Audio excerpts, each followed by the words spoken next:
বাজারে ঘাটতি নেই, সরবরাহ পর্যাপ্ত। তারপরও কোরবানির ঈদের আগে ঊর্ধ্বমুখী চট্টগ্রামের খাতুনগঞ্জের মশলার বাজার। এলাচের কেজি ৩ ছাড়িয়ে ৪,০০০ টাকা ছুঁই ছুঁই।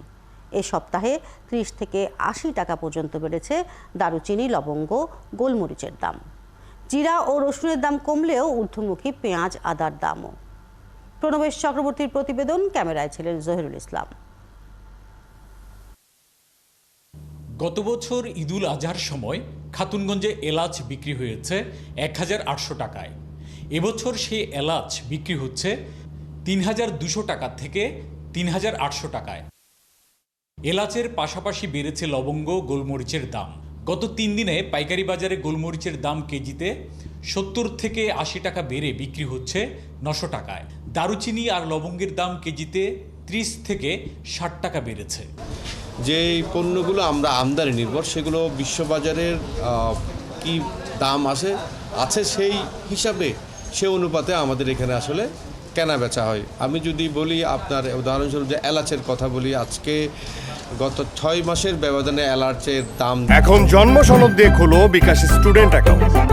নিজের বিকাশ নিজে কর, দ্বিগুণ বেড়েছে। খুচরা বিক্রেতাদের অভিযোগ, কোরবানি ঈদে বেশি মুনাফার উদ্দেশ্যেই পাইকারি বাজারে মশলার দাম বাড়িয়ে দিয়েছে পাইকারি ব্যবসায়ীরা। আমাদের ইনকাম অনুযায়ী কি আমাদেরকে ওইভাবে কেনাকাটা করতে হবে, আমরা পারতেছি না। তার পেঁয়াজের বাজার প্রতিদিন বাড়তেছে ১ টাকা, ২ টাকা, ৫ টাকা। তো সেটা আমাদের খুচরা ব্যবসায়ীদের জন্য গিয়ে অনেক কষ্ট হয়ে যায়। তবে ব্যবসায়ীরা বলছেন, ডলারের দাম ও পরিবহন খরচের পাশাপাশি আন্তর্জাতিক বাজারেও মশলার দাম বেড়েছে। এছাড়া প্রায় ৫০ কোটি টাকা আগাম নিয়ে এলাচ সরবরাহ না করে ডিও ব্যবসায়ীরা উধাও হয়ে যাওয়ায় এলাচের বাজারে অস্থিরতা তৈরি হয়েছে। এই মুহূর্তে ইম্পোর্ট করে যে মাল নিয়ে আসবে সেটার সুযোগ নাই। তবে মার্কেটে যে পরিমাণ মাল আছে বা যারা বড় ব্যবসায়ী আছে তারা কিন্তু পণ্যগুলো দরে বিক্রি করার চেষ্টা করে। অবশ্য এলাচ, দারুচিনি, লবঙ্গের দাম বাড়লেও কিছুটা কমেছে রসুন ও জিরার দাম। তবে পেঁয়াজের দাম আবারও কেজিতে ২ থেকে ৩ টাকা বেড়েছে। আমাদের ভিয়েতনাম বলেন, আপনার ইন্দোনেশিয়া, এগুলো খাচ্ছে না, সাইজ একটু ছোটো, সেজন্য ওই আদা ওটা চাহিদা বাড়াতে একটু আদাটা রেট বাড়ছে। তো ইন্ডিয়ান পেঁয়াজ আমদানি আছে, কিন্তু আমদানি যে পরিমাণ আসার কথা, কিন্তু ওইরকম ইন্ডিয়ান পেঁয়াজ ভারত থেকে আসে নাই। চট্টগ্রাম বন্দর দিয়ে বিশ্বের বিভিন্ন দেশ থেকে গত ৫ মাসে আদা, রসুন ও পেঁয়াজ ছাড়া বিভিন্ন ধরনের মশলা আমদানি হয়েছে ৭৬,১৫৬ টন। প্রণবেশ চক্রবর্তী, ৭১, চট্টগ্রাম। বাজারের আরো খবর জানবো আমরা। আমাদের সাথে এখন রাজশাহী থেকে যুক্ত হচ্ছেন সহকর্মী রাশিদুল হক রুশো এবং কুমিল্লা থেকে আরেক সহকর্মী কাজী এনামুল হক। আমরা প্রথমেই জানবো রাজশাহীর খবর।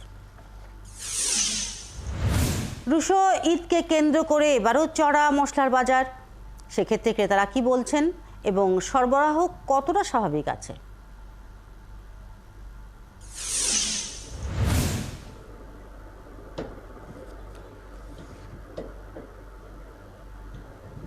শিল্পী, সকাল সকাল এই মুদি দোকানিরা তাদের যে ব্যবসা, সেই প্রতিষ্ঠান সেটি খুলছেন এবং দোকানের যে পসরা সেটি সাজিয়ে বসছেন।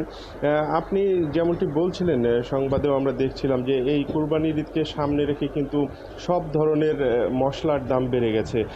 এই মশলার দাম দোকানিরা যেটি বলছেন যে এটি মোটামুটি 10 থেকে 12 দিনের মধ্যেই এই দামটি অনেকাংশেই বেড়েছে। আপনাকে যদি একটু তথ্য আমি দিতে চাই, যে যেই জিরা কিছুদিন আগে, অর্থাৎ 1 সপ্তাহ আগেও বিক্রি হচ্ছিল 70 টাকা শ হিসেবে, সেটি কিন্তু 75 থেকে 80 টাকা সেটির মান ভেদে বিক্রি হচ্ছে। এছাড়াও এলাচের দাম অনেকাংশেই বেড়েছে। 300 টাকা শয়ের এলাচ, সেটি কিন্তু 400 থেকে 450 টাকা পর্যন্ত দাম উঠে গেছে। বড় এলাচের দামের ক্ষেত্রেও একই, 50 টাকা বেড়েছে প্রতি শ হিসেবে। 300 টাকার যে বড় এলাচ সেটি 350 টাকায় বিক্রি হচ্ছে। এছাড়াও দারুচিনি, যেটি 50 টাকা শ ছিল, সেটি 55 থেকে 60 টাকা এটির মান ভেদে বিক্রি হচ্ছে। তবে দোকানদারদের সাথে আমি কথা বললাম, তারা যেটি বলছেন যে এই মশলা চাহিদা প্রচুর পরিমাণে বেড়েছে ঈদের আগে এবং দামও বেড়েছে। আপনি সরবরাহের কথা বলছিলেন, সরবরাহ আসলে তারা বলছেন যে ঠিকঠাকই আছে, তারা সরবরাহ ঠিকভাবেই পাচ্ছেন। তবে চালের দাম বা অন্যান্য ডাল, তেল, মশলার ও তেলের দাম, এগুলো কিন্তু তারা বলছেন যে আগের মতোই আছে, সেগুলো আসলে বৃদ্ধি পায়নি। আমরা এখানে একজন দোকানির সাথে একটু কথা বলে নিতে চাই। কেমন আসলে মশলার দাম বৃদ্ধির পরে মানুষের চাহিদাটাই আসলে কেমন কমেছে কিনা, বা আপনারা সরবরাহ ঠিকভাবে পাচ্ছেন কিনা? আগে মানুষ যতটুকু পরিমাণে কিনতো, এখন খুব প্রয়োজন যতটুকু ততটুকুই মানুষ কিনছে, কারণ মানুষের সাধ্যের বাইরে জিনিসটা চলে যাচ্ছে আস্তে আস্তে। আপনাদের কাছে সরবরাহ ঠিকভাবে আসছে কিনা, আপনারা পাচ্ছেন? আমরা সরবরাহ ঠিক মতো পাচ্ছি, কিন্তু বিগত 10-15 দিন আগে, 20 দিন আগে মশলার দামটা যেরকম ছিল তার থেকে কেজি প্রতি 100, 200, 300, 500 টাকা করে বাড়তি।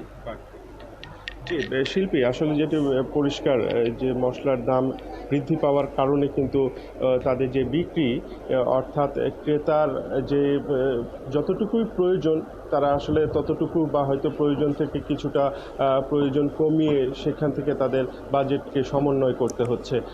সকাল সকাল আসলে সাধারণ ক্রেতারা আসতে শুরু করেছেন। আমরা হয়তো পরবর্তী সংবাদে বেলা বাড়ার সাথে সাথে নিশ্চয়ই আরও তথ্য আপনি যুক্ত করবেন এবং তখন আবারও নিশ্চয়ই যুক্ত হবেন। আমরা রাজশাহীর খবর শুনছিলাম, আমরা জানবো এবার কুমিল্লার খবর। এনামুল, কুমিল্লার বাজারে মশলা সহ নিত্যপণ্যের দাম কেমন দেখছেন আজ সকালে, এবং ঈদের আগে বাজারে প্রশাসনের কোনো নজরদারি আপনার চোখে পড়েছে কিনা?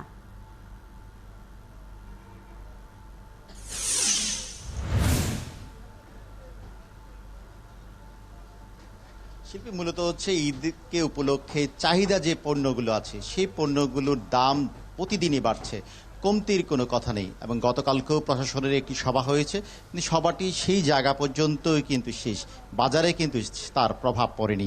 এলাচ, দারুচিনি এবং সেই সাথে লং, গোলমরিচ, প্রত্যেকটা জিনিসের দাম 400 থেকে 300 টাকা বেড়েছে, এবং সেই সাথে এলাচ কেজি প্রতি বেড়েছে 400 টাকা, দারুচিনি বেড়েছে কেজিতে 150 টাকা, এবং লং বেড়েছে 200 থেকে 250 টাকা, গোলমরিচের কেজি বেড়েছে 250 টাকা। এই যে মশলা, শুধু মশলাই নয়, চাহিদার সাথে দাম বেড়েছে শসা, সেই সাথে বেড়েছে কাঁচামরিচের কেজি 180 টাকা কেজি বিক্রি হচ্ছে। আসলে মূলত হচ্ছে চাহিদা যে পণ্যগুলো আছে সেই পণ্যগুলো কিন্তু দাম কিন্তু বাড়ছে, তার লাগাম টেনে ধরবে কে, সেই প্রশ্নটি কিন্তু বারবারে কিন্তু ক্রেতারা করছেন। কিন্তু বিক্রেতারা বলছেন যে আমদানিকারক যেই দাম নির্ধারণ করে দেয় সেই দাম নির্ধারণের উপরে কিন্তু তারা বিক্রি করে। এবং সবজি বাজারে যে বিষয়টি, কম দামে তারা কিনতে পারলে কম দামে বিক্রি, সেই জায়গায় কিন্তু খুচরা বিক্রেতারা বলছে। খুচরা বিক্রেতারা বারবারে বলছে যে পাইকারি বাজারের কথা, পাইকারি বাজারে তারা বলছে আমদানিকারকের কথা। কিন্তু মাছ পথে কিন্তু ক্রেতারাই কিন্তু প্রতিদিনই কিন্তু বলছেন এই যে প্রতিদিন বাড়ছে। এই যে দোকানগুলোতে যে পণ্যগুলো আনছেন তারা তো কেজি হিসেবে আনছেন না, তারা বস্তাপতি আনছেন। প্রতিদিনই কিন্তু এক বস্তা পণ্য কিন্তু তারা বিক্রি করে দেন না, কিন্তু দেখা যায় যে তার পরদিনই কিন্তু দামটি বেড়ে যায় কেজিতে 300 থেকে 400 টাকা কেজি। সেটা নিয়ে একটি প্রশ্ন বারবারই করছেন ক্রেতারা, কারণ ঈদ উপলক্ষে যে মশলার যে চাহিদার অনুপাতে প্রত্যেকটি মশলার দাম কিন্তু বেড়েই চলেছে। পেঁয়াজের কেজি 80 থেকে 85 টাকা, রসুন 220 টাকা, এবং সেই সাথে আদা বিক্রি হচ্ছে 280 টাকা কেজি।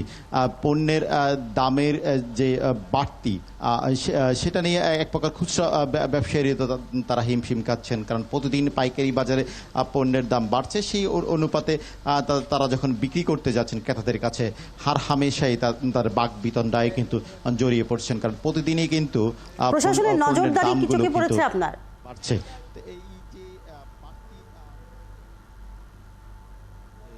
যে ভোক্তা অধিকার বা প্রশাসনের যে নজরদারি একদমই চোখে পড়েনি, কিন্তু গতকালকে জেলা প্রশাসন মশলা নিয়ে সভা করেছেন, ভোক্তা অধিকার সভা করেছেন, সেই সবার প্রতিফলন কিন্তু বাজারে কিন্তু আপনারা দুজনেই রয়েছেন, বাজারের খোঁজ খবর রাখছেন, নিশ্চয়ই পরবর্তীতে আরও তথ্য যুক্ত করবেন আমাদের সাথে।